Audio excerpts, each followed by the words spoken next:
সারা দেশে গরমের সঙ্গে পাল্লা দিয়ে বাড়ছে লোডশেডিং। শহরাঞ্চলে কিছুটা সহনীয় হলেও গ্রামে গড়ে ৮ থেকে ১০ ঘন্টা পর্যন্ত বিদ্যুৎ থাকছে না। এর নেতিবাচক প্রভাব পড়ছে দেশের কৃষি, শিল্প, ব্যবসা, চিকিৎসা ও শিক্ষায়। সহকর্মীদের তথ্য ছবিতে প্রতিবেদন। ময়মনসিংহ চরকালীবাড়ি গ্রামের কৃষক নূর ইসলাম বোরো আবাদের ভরা মৌসুমে লোডশেডিং এর কারণে সময় মতো সেচ দিতে না পারায় ফলন নিয়ে দুশ্চিন্তায় তিনি। এইটা যদি পানি ঠিক মতন দম দিত তো ফলনটা ঠিক মতন হয়। আর যদি পানি কারেন্ট না থাকলে, যদি পানি না দম দেয়, এই জমিনে এটা সমস্যা ওইবই। ঘন্টার পর ঘন্টা লোডশেডিং এর কথা অকপটে স্বীকার করে বিদ্যুৎ বিভাগের এই কর্মকর্তারা জানান, বৈশ্বিক জ্বালানি সংকটে চাহিদার উৎপাদন ও সরবরাহ না মেলায় এই দশা। আমরা বিভিন্ন 11 কেভি ফিডার আমরা লোডশেড গ্রিড থেকে আমাদেরকে যেভাবে লোড দেয়, লোডের উপর ভিত্তি করে আমরা 11 কেভি ফিডার লোডশেডের মাধ্যমে ঘন্টার পর ঘন্টা লোডশেডিংয়ের মাধ্যমে এটা মেনটেন করা হয়।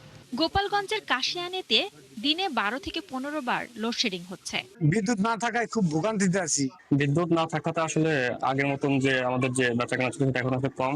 আধা ঘন্টার উপর হয়ে গেছে, বিদ্যুৎ চলে গেছে, আসার নামে কোনো খোঁজ নেই। এদিকে যান্ত্রিক ত্রুটির কারণে দিনাজপুরের বড়পুকুরিয়া তাপবিদ্যুৎ কেন্দ্রে ৩ দিন ধরে উৎপাদন পুরোপুরি বন্ধ হয়ে গেছে, যে কারণে বিদ্যুৎ বিভ্রাটে পড়েছে দিনাজপুর সহ উত্তরের ৮ জেলা। টাঙ্গাইলে বিদ্যুৎ না থাকায় দিনে রাতে কোনো সময়ই স্বস্তি মিলছে না। দেশে আইয়া গরমে অতিষ্ঠ হয়ে গেছি। সংকট আসলে ওনাদের সংসদ ভবনে নাই, সংকট আসলে আমাদের সংসদ ভবনের বাহিরে আছে। দেখা যাইতেছে 10 মিনিট কারেন্ট থাকলে তার 2 ঘন্টায় থাকে না।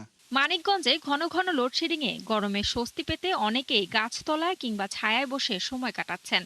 ঘন্টার পর ঘন্টা বিদ্যুৎ না থাকায় ব্যবসা বাণিজ্য ঠিকমতো চালাতে পারছেন না ব্যবসায়ীরা। 24 ঘন্টায় কারেন্ট থাকে মাত্র 4 ঘন্টা।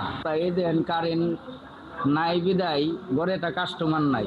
এছাড়া কলাপাড়ায় পায়রা তাপবিদ্যুৎ কেন্দ্র থেকে ১৩২০ মেগাওয়াট এবং পটুয়াখালী বিদ্যুৎ কেন্দ্র থেকে ৬৬০ মেগাওয়াট বিদ্যুৎ জাতীয় গ্রিডে যুক্ত হচ্ছে। শাফা ইসলাম, ৭১।